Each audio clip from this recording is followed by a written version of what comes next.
TOA is not as good as it should be. Tasty's talked about it on his channel, and I think he did a great job describing some of the overall problems that the raid's having. I'm here to go into the specifics. If you haven't seen his video yet, I'll throw a link in the description.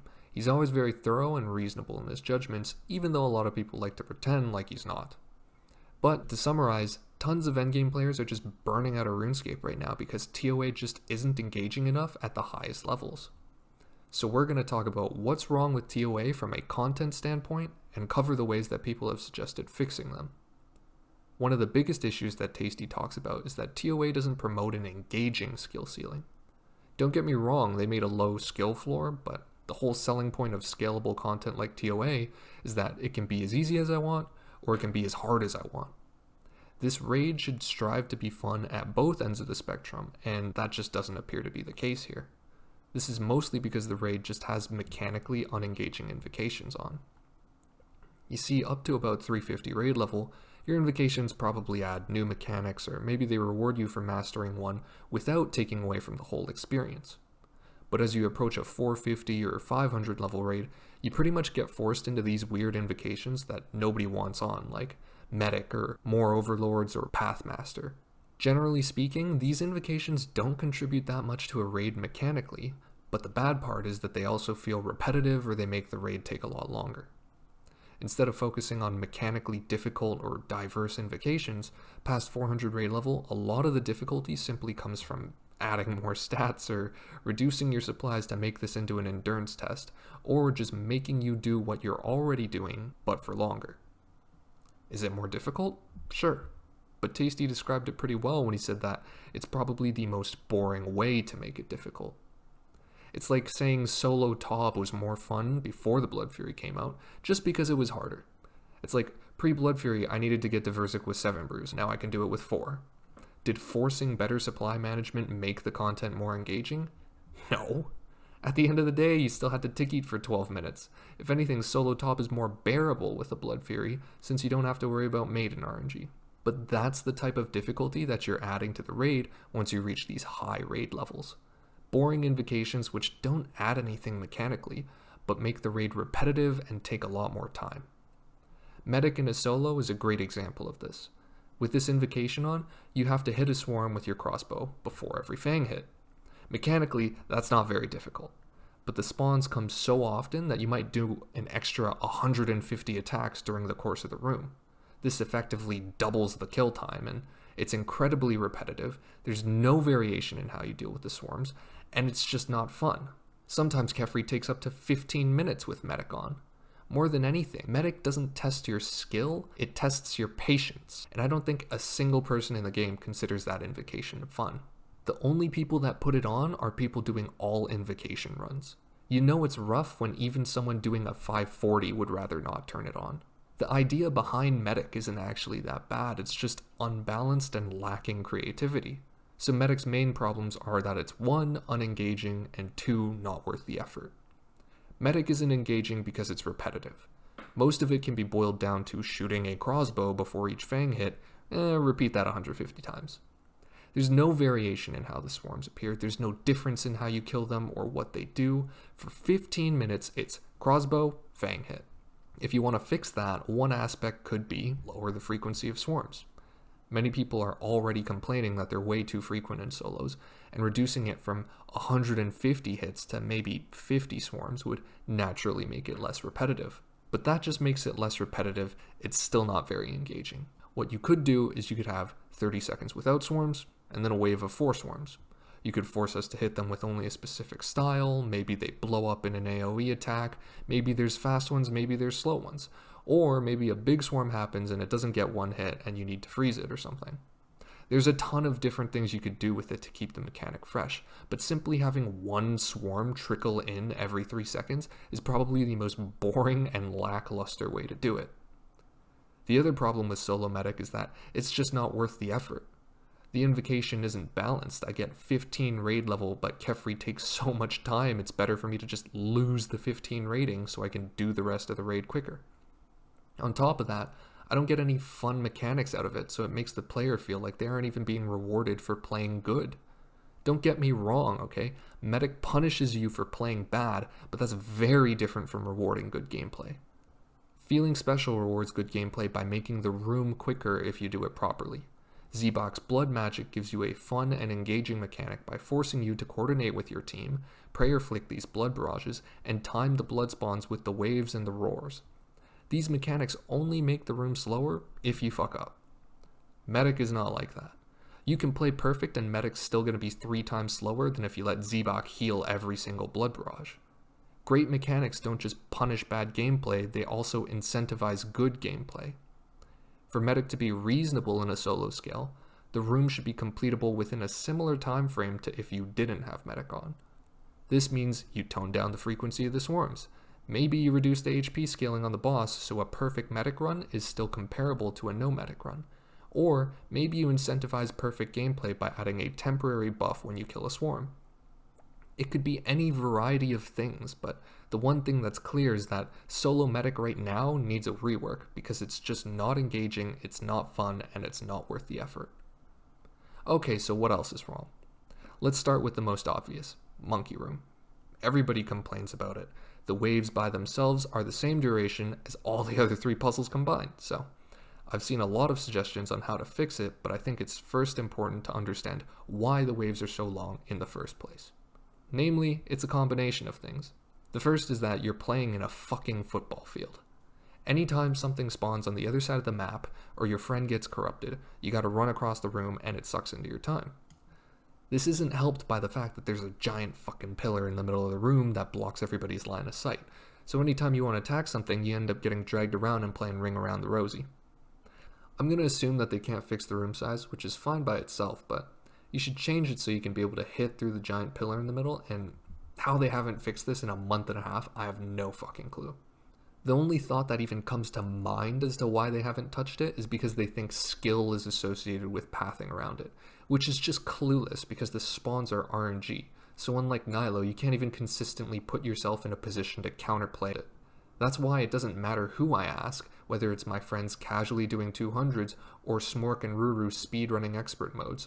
Not a single person understands why Jagex hasn't removed the line of sight around the pillar. It's not skill based when all the spawns are RNG. Like seriously, Jagex, please fix that, because I don't think there's a single person who doesn't hate the statue in the middle. And on that note, the second thing that makes Baba waves longer is the random spawns. If you can never predict any of the spawns, so much time is lost just because something spawns on the other side of the room and you're not ready for it. Random mechanics can force you to adapt, which is a good thing, but it's only good when you have the option to counterplay. Otherwise, you're just being punished because you have bad luck. And guess what? That's what happens during the Baba waves. The wave cap is literally 1, so if there's more than 1 monkey in the room that's not a thrall, you're going to instantly stall and that makes the room longer. This means that when 2 rangers and the Volatile spawn all the way across the room, you're going to insta-stall. So I guess the room's just 10 seconds longer because you're unlucky. Oh, the shaman spawned close to you and the melee spawned in opposite corners? Oh, well, bad luck, there's another 5 seconds. Oh, you got 3 shamans at the end instead of 1? Lose another 10 seconds, why not? It's no big deal, that's just the same time it took me to do all of Z-Box puzzle, right? You see, losing 30 seconds isn't that frustrating. What's frustrating is that you lost it to bad RNG. Setting static spawns means you know what to expect and you can mitigate those scenarios where, I don't know, a cursed baboon walks off into a corner and you have to chase it down. Or maybe you can mitigate the scenarios where you don't have to wait 10 seconds for the Volatile to walk over just because it's spawned on the other side of the room. And even if there is a bad spawn, if it's always the same spawn, then you'll know it's going to happen and you can adapt to it. Right now, it's like, if you get a bunch of bad spawns in a solo, you just lose 20 seconds, because guess what? You got max shaman spawns. Nothing you switched into spawned near you, and all the cursed baboons spawned away from you and stayed away from you, so you had to chase them all down. That's not a fun way to make the room longer, and I think that much should be obvious given how many people complain about the room. It's like most of why people like Nilo at TOB was because it was static spawns. This meant you could optimize it to an extremely high level, and then you could watch yourself as you improved. Ironically, that's exactly the thing they chose to leave out here. We mentioned it a little bit ago, but the other terrible thing about Baba waves is that the cap is 1. If there's more than 1 monkey in the room that's not a thrall, the next wave literally won't spawn. For casual players, this cap makes the waves boring and long. You see, Nilo from TOB has a cap, and it technically takes longer than the Baba waves, but unlike Baba, it feels fast-paced. That's because the room cap extends from 12 to 24, whereas for Baba, it's 1. In TOB, you've got 5 different things hitting you, 10 different things you need to kill, so there's just a lot to focus on and it doesn't feel boring. For Baba, half the time the room will have between 2 or 3 monkeys alive, one of which probably won't even be attacking anyone. It's off in the corner painting the fucking walls, and this means for about a minute and a half, there's a little to no interaction on screen. It's like no wonder that's boring. Almost nothing's happening. You have to wipe the entire wave before the next one even spawns. You turned what was supposed to be a fast-paced, wave-based encounter into a dry and sluggish room. For speedrunners, the same thing applies. It's still being made unnecessarily long, but it's also aids because the cap makes you lose more time to RNG than it does skill. A cap of 1 means you have 0 leeway in preventing any stalls, and the slightest bit of bad RNG just makes the room so much longer. When you don't have any leeway to stall, you often get forced into less than optimal solutions. Let's say I have a shaman and a melee alive. With a cap of 3, I can kill the shaman first and then save the melee to clump with the thralls, or maybe I can clump it on the next wave monsters instead. A room cap of 3 lets me plan a few waves ahead so I can do the best course of action in the long run. When the cap is 1, I can't do that because I'm already stalling. I have to kill the melee first because it's got less HP and I can one-hit it reliably. Even though it wastes less ticks to kill the shaman first, even though the melee can be clumped if I save it for the next wave, even though it is objectively worse in the long run, I still have to kill the melee first because if I don't, I'm going to stall the whole time while I'm 5-hitting this shaman. Setting the room cap so low can literally force you to do the less optimal play. It makes the room slower than it needs to be, duller than it needs to be, and it lowers the skill cap. Please just raise the room cap from 1 to like 3, because I can't physically understand why anyone thought 1 was a good idea. Imagine if for every wave of Nilo, 6 of them spawn and you have to kill 5 of them before the next wave comes out. Better yet, what if they all had 40 HP instead of 8? It's like as if it wasn't annoying enough, Baba puzzle monkeys scale up to like 50 HP near the end of the waves. I could kill it in 2 hits, I could kill it in 5. Because nothing's more fun than noodling on Nilos, right? Something I've seen to mitigate this is that people want minimum hit rolls on the puzzle monkeys if you hit with the right style, similar to attacking the core or attacking Baba's Boulders. I think it makes sense. It keeps the tribrid aspect of the room, the HP scaling is high enough that it promotes doing more than a one-way switch, and it makes the room a lot more fast-paced. If they do this, the HP of the starting monkeys might have to scale up, or maybe you don't always hit your max hit, maybe it's like a minimum hit roll that's half of your max hit, for example. But that's just another suggestion I've heard fly around a lot. All these factors are what makes the Baba wave so slow. To summarize, if you want to fix the Baba puzzle, some mix of these fixes should probably be implemented. Stop the statue in the middle from affecting line of sight. Keep the same spawns during the waves. This means same location, same number of spawns. This allows for optimization so you don't lose time just being unlucky and having 3 shamans spawn instead of 1. Increase the room cap from 1 to 2 or 3. And lastly, implement something like a minimum hit when you attack with the right style. Now obviously, assuming some of these fixes get implemented, the room's going to be a lot quicker and some mechanics need to be changed to compensate for it. Most notably, issues with that mech in sight probably need to occur instantly after the check of the last one. If anything, I don't even think this would be a problem. I think it'd help make the room feel a lot faster paced, which feels like something to be welcomed given how Tasty and a ton of other people feel like this puzzle just makes the raid come to a grinding halt. But the puzzle's not the only problem. Baba itself isn't exactly what I'd call an engaging boss at the high level. Anything above 500 raid level, everyone pretty much just ends up doing the red X method, which ignores all mechanics during the fight. I don't think I need to explain why this is bad. Every high level player I've talked to would prefer an engaging boss instead, but when the monkey hits 30 through prayer all the time, people can't really be asked. So what's the solution? Some people have said that it needs to have its max hit capped through prayer after 450 Invocation, which I think this makes a lot of sense, but I think more than that, players need to be encouraged to fight it head on. Outright fixing Red X isn't an easy solution since it affects so many other pieces of content in the game. And even if they do patch Red X, it took Kriski's half a day before he came out with another way to get the same result, just without Red Xing. Fixing Red X isn't the way to approach Baba. You need to incentivize fighting her in a more engaging manner. To do this, I personally suggest scaling down her defense past 450 Invocation, so either a Rapier or a Mace becomes best in slot. See, Red Xing Baba requires that you hit every 6 ticks. This means the faster your weapon, the more DPS you lose. By having a fast and strong weapon be best in slot, you incentivize players to fight Baba face to face because now it would effectively be 1.5 times quicker to fight than if you were Red Xing. This is the same scenario we see in the Chambers of Xeric, where you can choose to 1-0 the melee hand and not take any damage, but most players usually opt to do 4-1 because it's significantly faster and it's more engaging, even if it does come at the expense of some damage. It also doesn't really affect anyone's setup because most players doing 500 plus raids already take a Rapier or a Mace in their setups. So the way I see it, the best way to get players to stop Red Xing is to simply provide them with a more fun and better option. To me, this comes in the form of reducing Baba's defense after 450 raid level so that the Rapier equivalents become best in slot. Whether or not Baba's max hit needs to be further reduced after the new expected kill time, I'll leave up to the balancing team, but odds are, if you run out of Karis specs without doing anything wrong, Baba's probably too strong. Some people would argue that's not enough though, because Baba at its current state doesn't have enough mechanics. Bananas and more damage from sarcophagi don't really count as new mechanics. It's not like you play the room any differently with them on anyway.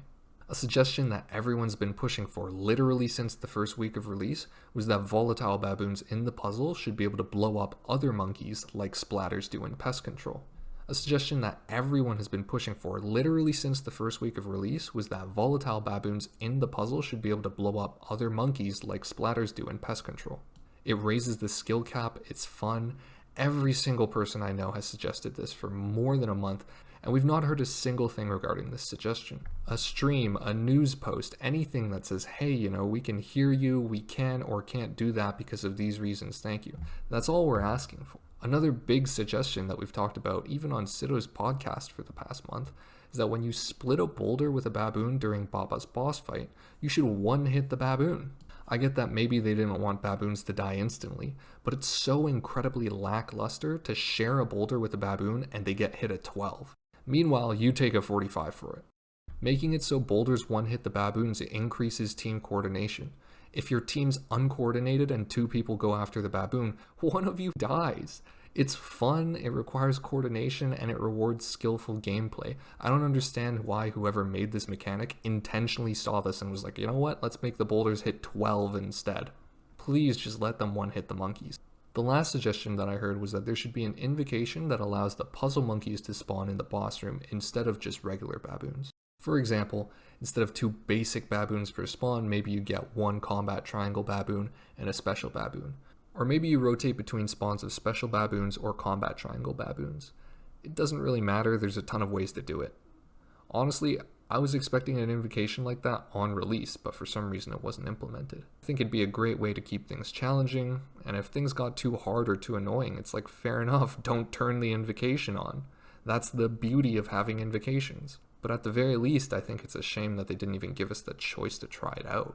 This feels like an idea that should have been pretty obvious, so I wouldn't be too surprised if they thought of it but couldn't do it due to engine limitations or something, but it'd be nice to hear if they could potentially implement this maybe in the future. The last thing that I want to talk about in this video is a pretty big concept that Tasty brought up in his. Namely, I want to talk about the value in making content difficult for the endgame. I'm not saying make every update too difficult for low-level players. In fact, TOA could have easily done both. I mean, I said it earlier, right now I don't care about the low skill floor, I care about the fact that they fucked up making a high skill ceiling. Amongst high level players, tons of people are burning out. Players who've been playing the game for years, people who just came back for this release, and a ton of people who are barely clinging onto the game, hoping that this would be the update to bring them back. So many of these guys are burning out and not expecting to come back just because all their hopes were on this raid that they waited 4 years for, and then it wasn't even difficult.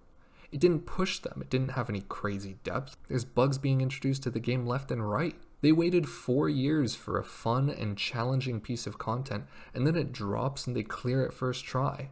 It's like, okay, well, can we add more mechanics? Can we set it up to have some crazy final boss? No, instead you get Insanity, some half-assed mechanic where wardens hit mildly quicker, and you don't even have to react to which side he shoots it in. They finished everything fun there was to do in the first week. What are they going to do now? Wait another 4 years for the next raid to drop? The prospects for the future in those guys' eyes is just dim. It's like no wonder they're dropping like flies. So you might think, well, it doesn't matter. Those guys are nerd, loser, virgin incels who have no job and they live in their parents' basement. That's not going to affect me. And to that, I hate to break it to you, but it's like so many endgame players that I know have jobs, have girlfriends. Some of them are married. They have school, real lives with real time commitments. The main reason that they're so much farther ahead of you isn't that they're all just neats. They've just played longer than you and they've spent more time trying to get better. You see, the fact of the matter is, eventually you're going to reach the end game. Maybe you're not there now, but you'd be surprised how much progress you can make in a year, even if you only play an hour a day. You'll get better at what you do, you'll stack up more wealth, more gear, and if you're already doing TOA, guess what? You're already pretty close to the late game anyway. And in a year, you'll start to feel that the game is running out of content just like they do. The problem with not making anything challenging for the people furthest down the line is that there's a line of people right behind them. If you go 4 years without making any content for the endgame PVMers, sure, the people at the end of the line burn out first, but after another 6 months, the people right after them burn out, and then the people after them, and so on and so on. If you make something challenging or difficult, even for the endgame players, then you're extending the lifespan of the game, because everybody will have a place to improve. But if there's nothing new added to the end, you're effectively marking the end of the line. And every day without a new update, there's going to be more people piling up at the end, more people burning out, and more people quitting the game. That's why TOB was so good. A lot of people came to me and said TOB was a failure in Jagex's eyes because so few people could do it for how much effort they put in. That's such a short-sighted way to look at it. A piece of content isn't only measured by how many people do it. The marketing that it gave the game, the motivation that it gave to lower-level players to try and learn and progress so they could one day try it, the challenges that it set and the replayability that it had for the endgame players itself were by far some of the best that the game had ever seen. Tob almost single-handedly carried the endgame PVM scene for 4 years. I didn't even grind it that much, but even I can acknowledge that its skill ceiling and replayability helped keep the game alive during a time where our updates were Nex and Nightmare. The skill cap was high enough that endgame players could keep grinding it, keep improving, and stay motivated to play the game, and that meant everyone behind them also had a reason to stay motivated and keep improving at the game. Now, I'm not gonna lie, in the 3rd and 4th year, people were still starting to get burnt out, but Cox and Tob had such high replayability that people like Define Alive and Lucid Dream would hammer out thousands of completions just grinding it because it was fun. I'm sure there's probably some people who are going to do that for TOA, but it doesn't feel like it's to the same proportion, especially given that TOA has 50 times the player base. From what I can tell, it just doesn't have the same replayability, and that's going to be its end if they don't add any difficult mechanics to further push the player base. I mean, tons of players have already suggested it. I saw a really great comment on Tasty's video too, but they could have made the skill cap so much higher on the Wardens. Literally in the video I made a month ago during release week, and on Sito's podcast with No Monkey, Ponari, and Toy Owner, we brought up multiple times how the lack of a final challenge has completely killed TOA's potential hype on release. Don't get me wrong, what they had wasn't bad, but it just could have been so much better. Wooks played for 1 day, got a solo expert completion, and then he just money raided for 2 days before he quit. Wooks brings so much publicity and hype with him, but instead of having him face off against a final challenge like when he completed the Inferno with 44,000 viewers, or when he was racing to the first Tob completion, there was nothing here. He sat there and he money raided for 2 days because there was no good challenge at the end of the line for him. It's just tragic and disappointing because that hype, that first impression that you get on release is how everybody remembers the content. That's why anyone who was there for Inferno or Taub release remembers those pieces of content for what they were like on release. That's part of why everybody remembers Taub and Inferno as some insanely difficult and elitist content, even though these days, let's be honest, Taub really isn't that hard and Inferno has Justiciar.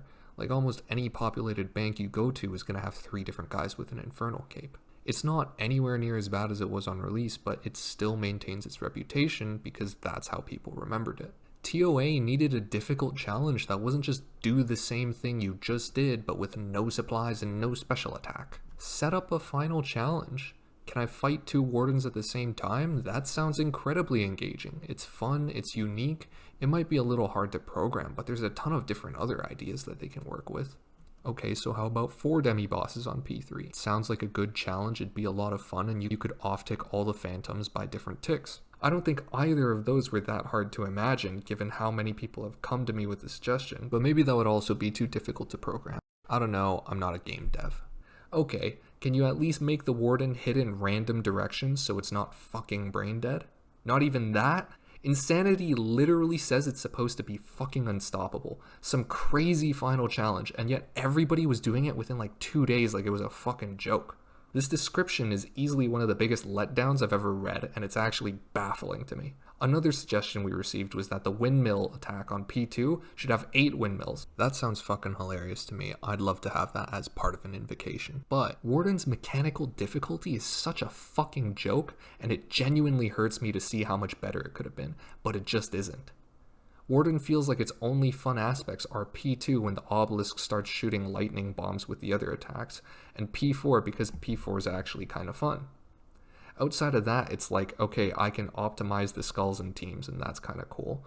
And other than that, the difficulty only comes from adding stats and HP. I don't know, man. The skill ceiling is just mechanically so far below what it could have been for the Wardens, and it's a real shame because I think the most important time to fix this was obviously on release. I do want to acknowledge that introducing some of these mechanics as invocations isn't as clear-cut as just dropping new invocations though, since this affects how all the drop rates are balanced. New invocations means higher drop rates, and if the ratings aren't balanced properly like they were on release, then maybe it'd affect the prices a little bit, but I honestly don't think any effect it would have been that dramatic, especially if it helps contribute to the content. I mean, fuck it, they introduced Deadly Prayers and that shit's basically a free 20 points anyway, so I really doubt it matters. My last notable issue with TOA is just the lack of haste it's receiving when it comes to fixes. This is the biggest content drop in 4 years, and it feels like they take forever to make any changes. The changes that they do make introduce new bugs. It's like, what? People have been complaining about all this stuff for weeks, bro. Medic sucks, Monkey Wave sucks, Baba is just Red X, Warden's not difficult enough, and more. They literally said they'd fix the mining puzzle for Akka like 3 weeks ago. That shit didn't happen. From day of release, thralls can walk over 1x1 NPCs and you wouldn't be able to attack it if it was under the thrall. They fixed it for TOA, but guess what? It's still broken everywhere else, and that's massive. It's been a month and a half, they haven't touched that. Shadow accuracy was on 3x when it was supposed to be 4 for like 2 weeks. The most integral time for TOA is literally its release, and for some reason it feels like they're perfectly happy to just leave things unfixed or at subpar quality for literally a whole month. How it's been this long and Medic hasn't been touched, Baba hasn't been touched, Baba Puzzle hasn't been touched, it's like, I don't know, I feel like any fix is better than none, but at this point the damage feels like it's pretty much been done. If there's anything I'd like to get out of this video, it doesn't even have to be that they fix the content. I'd just appreciate it if Jagex would actually discuss some of the suggestions that everybody hits them with in a news post, or a discussion stream, whatever it is, because right now it feels like everybody's complaints are just falling on deaf ears. I don't know. You tell me. I feel like I voiced some of the concerns that a lot of people had, especially amongst the higher level PVMers, but maybe I'm wrong. If you think a certain fix wouldn't work, or you'd like to suggest your own, talk about it in the comments. Ideally, I'd like to start some sort of a discussion so that maybe one day Jagex will actually respond to us. Bro, are you stress eating because Jagex won't return your calls? I've got a thing for you, baby. This video is sponsored by HelloFresh.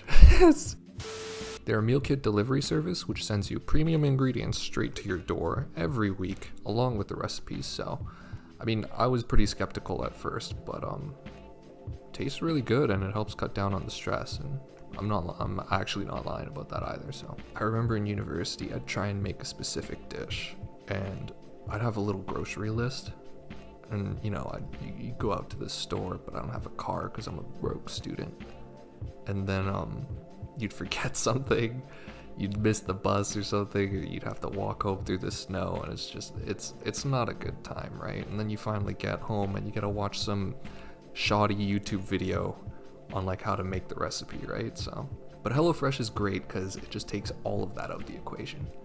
See, you pick a couple meals, they send you the ingredients, the recipes are curated by their special chefs, and it all comes to your door ready to go. For me, it saves me a lot of time and stress when I have it.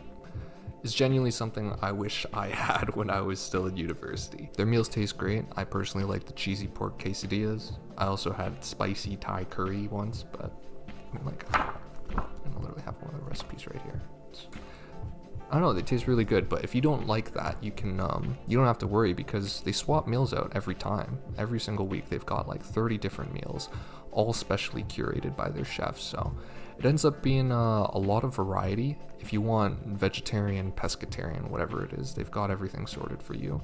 Maybe you want easy to clean, or maybe you want like 15 minutes or less, they have it. You know, you can sort by that and you'll be able to find everything you want. I can attest that their recipes are easy to follow and taste great, because personally I'm a bit of a monkey, and the fact that I can still make it taste good is pretty good. So, you know, if you are looking to get into cooking, it also works out, you know, it can give you a little bit of confidence. But so, you know, if you're interested, you can use my link in the description or go to hellofresh.com and use my code POGHF6222 for 65% off and free shipping on your first box. Once you click my link, the description's gonna update live so that I can count up the purchases. And trust me, it's actually a pretty good deal on my discount, because I mean, I'm pretty cheap, and I definitely use the discount again. So I don't know, if you use it, helps me out tremendously. I appreciate it, and hopefully this video gets some sort of a response from Jagex. So I don't know, have a good one.